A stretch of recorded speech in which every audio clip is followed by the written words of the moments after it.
Hello दोस्तों, मैं धीरज कुमार आप लोगों का इस चैनल में स्वागत करता हूं।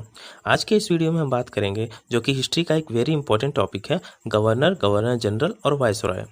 आज हम लोग जानेंगे कि भारत के पहले और अंतिम गवर्नर, गवर्नर जनरल और वायसरॉय कौन कौन बने। हालांकि ये टॉपिक थोड़ा कन्फ्यूजिंग ज़रूर है, बट मैं आपको ईजी वे में इस टॉपिक को समझाऊँगा। वीडियो के एंड में मैं कुछ इंपॉर्टेंट वायसरॉय पर भी चर्चा करूँगा, तो आप लोग वीडियो को एंड तक ज़रूर देखिएगा। ओके, तो चलिए शुरू करते हैं। देखिए, स्टोरी स्टार्ट होती है 1600 ईस्वी से। अंग्रेजों ने भारत के साथ व्यापार करने के उद्देश्य से ईस्ट इंडिया कंपनी की स्थापना करी थी और उस समय दिल्ली पर मुगल बादशाह जहांगीर का शासनकाल हुआ करता था। ब्रिटिश ईस्ट इंडिया कंपनी ने भारत में व्यापार करने के लिए जहांगीर से अनुमति मांगी और जहांगीर ने उनको अनुमति दे दी और अंग्रेजों ने भारत में व्यापार करना क्या कर दिया, शुरू कर दिया। फिर आगे चलकर 1757 में ब्रिटिश लोगों ने बंगाल पर आक्रमण किया, जो कि प्लासी के युद्ध के नाम से जाना जाता है। तो इस तरह से अंग्रेजों ने अपना शासन बंगाल पे भी स्थापित कर लिया। ये युद्ध ब्रिटिश गवर्नमेंट ने रॉबर्ट क्लाइव के नेतृत्व में लड़ा था, इसलिए ब्रिटिश ईस्ट इंडिया कंपनी ने बंगाल का पहला गवर्नर रॉबर्ट क्लाइव को बना दिया। तो यहाँ पर एक इंपॉर्टेंट क्वेश्चन ये बनता है कि भारत में नियुक्त होने वाला बंगाल का पहला गवर्नर कौन बना। तो इसका आंसर हो जाएगा रॉबर्ट क्लाइव, जिसे हमारे Bollywood movie thugs of Hindustan में भी दिखाया गया है। दोस्तों, यहाँ वर्ड को ध्यान से समझिएगा। यहाँ मैंने बोला है बंगाल का पहला गवर्नर, क्योंकि आगे चलकर ये पोस्ट के नाम में काफ़ी बदलाव हुए हैं। तो आइए हम लोग इन्हें भी समझते हैं। Friends, this is an introduction slide. इस स्लाइड में मैंने आपको एक टाइमलाइन दिया है कि कब से कब तक हमारे कंट्री में गवर्नर थे, फिर उसके बाद गवर्नर जनरल का पोस्ट हुआ, then governor general of Bengal से गवर्नर जनरल ऑफ इंडिया का पोस्ट आया, एंड आफ्टर 1857 गवर्नर जनरल के पोस्ट को चेंज करके नाम रखा गया viceroy of India. And after this in 1947 viceroy of India का पोस्ट था, उसे फिर से गवर्नर जनरल कर दिया गया। अब हम लोग थोड़ा डिटेल में समझेंगे कि कौन कौन से एक्ट के तहत ये सारे बदलाव हुए। दोस्तों, प्लासी के युद्ध के बाद 1757 से 1772 तक ब्रिटिश गवर्नमेंट का जो सबसे सर्वोच्च पद हुआ करता था, वो बंगाल के गवर्नर के नाम से जाना जाता था। अगर आपने पॉलिटी थोड़ा बहुत पढ़ा है तो यू नो कि 1773 में रेगुलेटिंग एक्ट आया था, जिसके तहत गवर्नर ऑफ बंगाल का जो पोस्ट था उसे बढ़ा दिया गया और अब उसको बोला गया गवर्नर जनरल ऑफ बंगाल।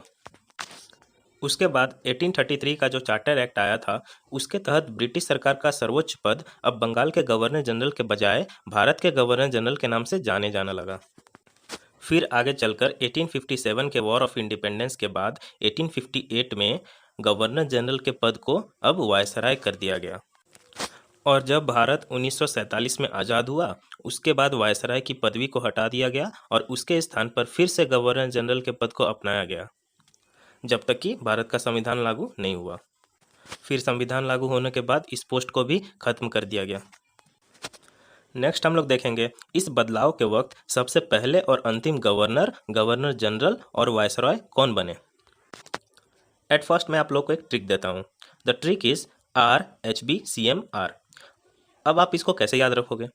तो बस इतना देखना है कि इसमें पहला और आखिरी लेटर R है। उसके बाद यहाँ देखिए HB और CM लिखा है। HB जो कि पेंसिल में लिखा होता है और CM को बेसिकली चीफ मिनिस्टर के नाम से भी हम लोग याद रख सकते हैं। आइए देखते हैं इसका मतलब क्या है। Here R stands for Robert Clive, यानी बंगाल के पहले गवर्नर थे रॉबर्ट क्लाइव। उसके बाद H स्टैंड्स फॉर वैरेन हेस्टिंग, यानी कि बंगाल के जो पहले गवर्नर जनरल थे वो थे वैरेन हेस्टिंग। इन्हें हम बंगाल के अंतिम गवर्नर जनरल भी कह सकते हैं, क्योंकि इन्हीं के शासन में गवर्नर के पद को हटाकर गवर्नर जनरल कहा जाने लगा था। उसके बाद B स्टैंड्स फॉर बेंटिंग, जिनका पूरा नाम था लॉर्ड विलियम बेंटिंग।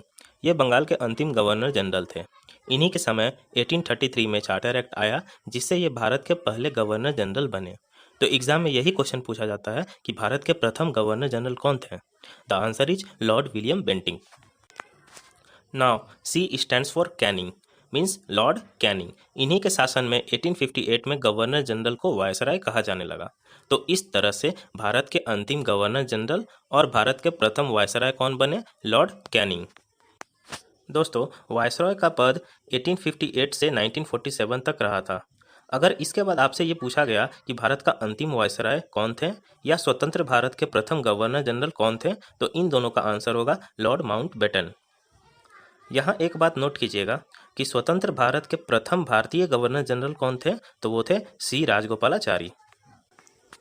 दोस्तों अब हम लोग 1858 से 1947 के बीच कुछ इम्पोर्टेंट वायसरॉय और उनके शासनकाल में हुए इम्पोर्टेंट इंसिडेंट पर चर्चा करेंगे। तो आइए शुरू करते हैं। 1857 का जो विद्रोह हुआ था वो किनके शासनकाल में हुआ था? लॉर्ड कैनिंग के शासनकाल में हुआ था। फिर उसके बाद 1772 में हमारे देश में पहली बार जनगणना हुई लॉर्ड मेयो के शासनकाल में। फिर 1878 में वर्नाक्यूलर प्रेस एक्ट आया, जिस वक्त भारत के वायसरॉय थे लॉर्ड लिटन। उसके बाद 1881 में लॉर्ड रिपन के शासनकाल में भारत में पहली बार नियमित जनगणना की शुरुआत हुई। फिर 1885 में इंडियन नेशनल कांग्रेस की स्थापना हुई, जिस समय लॉर्ड डफरिन भारत के वायसरॉय थे। फ्रेंड्स, यहाँ इंडियन नेशनल कांग्रेस से बहुत सारे क्वेश्चंस बनते हैं, तो आइए उसे भी हम लोग एक नज़र देख लें। तो इंडियन नेशनल कांग्रेस यानी INC की स्थापना हमारे देश में A.O. ह्यूम ने की थी, लेकिन इसके पहले अध्यक्ष बने थे W.C. बैनर्जी। तो अगर कभी ये क्वेश्चन पूछे कि हु इस्टेब्लिश्ड INC, तो हमारा आंसर होगा A.O. ह्यूम। और अगर ये पूछे who was the first president of INC, तो हमारा आंसर होगा W.C. बैनर्जी। अब देखते हैं इसके सेकेंड प्रेसिडेंट कौन थे, तो वो थे दादा भाई नौरोजी। अगर मुस्लिम की बात की जाए तो इसके फर्स्ट मुस्लिम प्रेसिडेंट थे बदरुद्दीन तैयब जी, जबकि फर्स्ट ब्रिटिश प्रेसिडेंट थे जॉर्ज यूले। अगर वीमेन की बात करें तो INC की first women president Annie Besant थी। और अगर ये पूछे कि फर्स्ट इंडियन वीमेन प्रेसिडेंट कौन थी, तो वो थी सरोजनी नायडू। दोस्तों 1885 के बाद हर साल अलग अलग जगहों पर कांग्रेस की मीटिंग हुआ करती थी। तो कांग्रेस की पहली मीटिंग बॉम्बे में हुई थी, जिसमें टोटल 72 लोग शामिल हुए थे। तो फ्रेंड्स, इंडियन नेशनल कांग्रेस से रिलेटेड जितने भी पॉइंट्स मैंने बताए ये एग्जाम के लिए बहुत ही इंपॉर्टेंट है। अब हम लोग अपने टॉपिक पे आ जाते हैं। दोस्तों 1905 में बंगाल का विभाजन हुआ था, जिस वक्त लॉर्ड कर्जन भारत के वायसरॉय थे। इसके बाद 1905 से 1910 तक लॉर्ड मिंटो द्वितीय भारत के वायसरॉय रहे। इनके शासनकाल में 3 मेन इंसिडेंट हुए। पहला, 1906 में एक नई पार्टी मुस्लिम लीग की स्थापना हुई। दूसरा, 1907 में कांग्रेस 2 भागों में बट गया, नरम दल और गरम दल। तीसरा, 1909 में एक नया लॉ मिंटो मॉर्ले रिफॉर्म आया। दोस्तों यहाँ मैं आप लोगों को एक ट्रिक देना चाहता हूँ। ट्रिक है 5 बंगाली 6 मुस्लिम 7 कांग्रेस को बांट दिया। यहाँ 5 बंगाली का मतलब है 1905 में बंगाल विभाजन हुआ, 6 मुस्लिम मीन्स 1906 में मुस्लिम लीग की स्थापना हुई, और 7 कांग्रेस को बांट दिया मीन्स 1907 में कांग्रेस 2 भागों में बट गया। इस तरह से आप ये तीनों इंसिडेंट को याद रख सकते हैं। नेक्स्ट 1911 में बंगाल पार्टीशन रद्द कर दिया गया और भारत की राजधानी कलकत्ता से दिल्ली शिफ्ट कर दी गई। इस समय भारत के वायसरॉय थे लॉर्ड हार्डिंग द्वितीय। फिर इसके बाद 1919 में रॉलेट एक्ट आया और जालियांवाला बाग हत्याकांड हुआ, और इस वक्त भारत के वायसरॉय थे लॉर्ड चेम्सफोर्ड। फिर आगे चलकर 1927 में साइमन कमीशन भारत आया और 1930 में प्रथम गोलमेज सम्मेलन यानी फर्स्ट राउंड टेबल कॉन्फ्रेंस का आयोजन किया गया, और इस समय भारत पर लॉर्ड इरविन का शासन था। फिर 1935 में गवर्नमेंट ऑफ इंडिया एक्ट 1935 पारित हुआ, और इस समय लॉर्ड विलिंगटन भारत के वायसरॉय थे। आगे चलकर 1942 में क्रिप्स मिशन आया और महात्मा गांधी ने क्विट इंडिया मूवमेंट की शुरुआत की। इस समय भारत के वायसरॉय थे लॉर्ड लिनलिथगो। इसके बाद 1947 में जब भारत को आज़ादी मिली, उस वक्त लॉर्ड माउंटबेटन भारत के वायसरॉय थे। उसके बाद वायसरॉय के पद को समाप्त कर दिया गया। तो दोस्तों इस तरह से इंपॉर्टेंट घटनाओं के साथ आपको वायसरॉय के नाम को भी याद रखना है। इसी के साथ ही आज का हमारा वीडियो एंड होता है। तो दोस्तों अगर ये वीडियो आपको पसंद आया हो तो इसे लाइक करें और ज़्यादा से ज़्यादा शेयर करें। Thank you.